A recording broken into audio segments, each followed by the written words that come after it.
Ayatollah Ali Khamenei সহ ইরানের 40 শীর্ষ কর্মকর্তাকে হত্যার আগে যুক্তরাষ্ট্র ও ইসরায়েলের মধ্যে ঘনিষ্ঠ গোয়েন্দা সহযোগিতা ছিল বলে জানা গেছে। কিন্তু খামেনির মতো এত গুরুত্বপূর্ণ ব্যক্তির ঠিকানার ব্যাপারে কিভাবে জানল যুক্তরাষ্ট্র বা ইসরায়েল?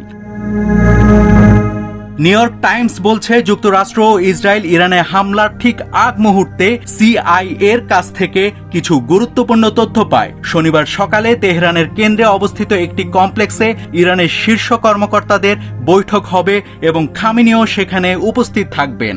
এর পরপরই হামলার পরিকল্পনায় পরিবর্তন নিয়ে আসে ইসরায়েল।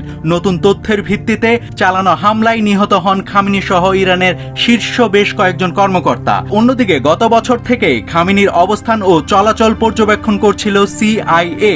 সময়ের সঙ্গে তার অবস্থান ও রুটিন সম্পর্কে স্পষ্ট এবং আরো নির্ভুল ধারণা তৈরি হয় তাদের মধ্যে। সংশ্লিষ্ট কর্মকর্তাদের ভাষ্য অনুযায়ী নতুন গোয়েন্দা তথ্যের সদ্ব্যবহার নিশ্চিত করতে হামলার সময় এগিয়ে আনা হয়। খামেনির অবস্থান সুস্পষ্ট তথ্য হামলাকারী দেশ দুটির সামনে একটি কৌশলগত সুযোগ তৈরি করে, কেননা তাদের মূল লক্ষ্য ছিল খামেনিকে হত্যা করা। তবে যুদ্ধ পরিস্থিতির স্পষ্ট ইঙ্গিত থাকা সত্ত্বেও ইরানের শীর্ষ নেতৃত্ব যথেষ্ট সতর্কমূলক ব্যবস্থা নেয়নি বলে বিশ্ববাসী মনে করছে।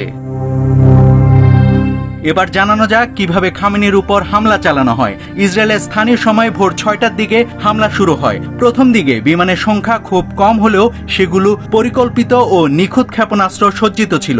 বিমানগুলো উড্ডয়নের প্রায় 2 ঘন্টা পর তেহরানের স্থানীয় সময় সকাল 9টা 40 কমপ্লেক্সে আঘাত হানে ক্ষেপণাস্ত্রগুলো। হামলার সময় জাতীয় নিরাপত্তা সংশ্লিষ্ট শীর্ষ কর্মকর্তারা একটি ভবনে ছিলেন আর খামেনি ছিলেন পাশের ভবনে। নাভিদ হাসান, সোনালী নিউজ।